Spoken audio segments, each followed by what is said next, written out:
సైతానుడు నడుగుతాడు. ಅವನು ಗೊತ್ತು ಮೊಣಕಾಲಲ್ಲಿ ಏನ್ ಶಕ್ತಿ ಇದೆ ಅಂತ. మనకి తెలుసు మొనకాళ్ళలో ఏమి శక్తి ఉంది అని. ಇವತ್ತು ನಿಮಗೂ ನನಗೂ ఈ రోజు మీకి మాకి ಮಂಡಿ ನೋವು, మొనకాలు నొప్పి, ಆ ನೋವು, ఆ నొప్పి, ಸೊಂಟ ನೋವು, నడుము నొప్పి, ಕೈ ನೋವು, చేయి నొప్పి, ಕಾಲು ನೋವು, కాళ్ళు నొప్పి, ಇದರಲ್ಲೇ ಸೈತಾನನ ಜೊತೆ ಕಾಂಪ್ರಮೈಸ್ ಆಗ್ಬಿಟ್ಟಿದೆ. ఇందులోనే సైతాన్ జೊತೆలో కాంప్రమైజ్ అయ్యిండారు. ಏನಾದ್ರೂ ಆಗ್ಲಿ ಮೊಣಕಾಲಕ್ಕೆ ಪ್ರಾರ್ಥಿಸ್ತಾನೆ. ఏమైనా కానీ మొనకాలు వేసే ప్రార్థన ಜಾನ್ చేయాలి.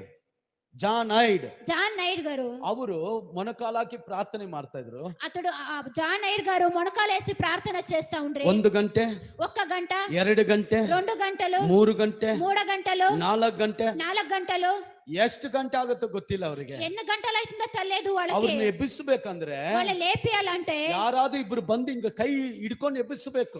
ఒక ఇద్దరు వచ్చి చెయ్యి పట్టి జాన్ లేపించాలి. నైడ్. జాన్ నైడ్ గారు ಡಾಕ್ಟರ್ ಹೇಳಿದ್ರು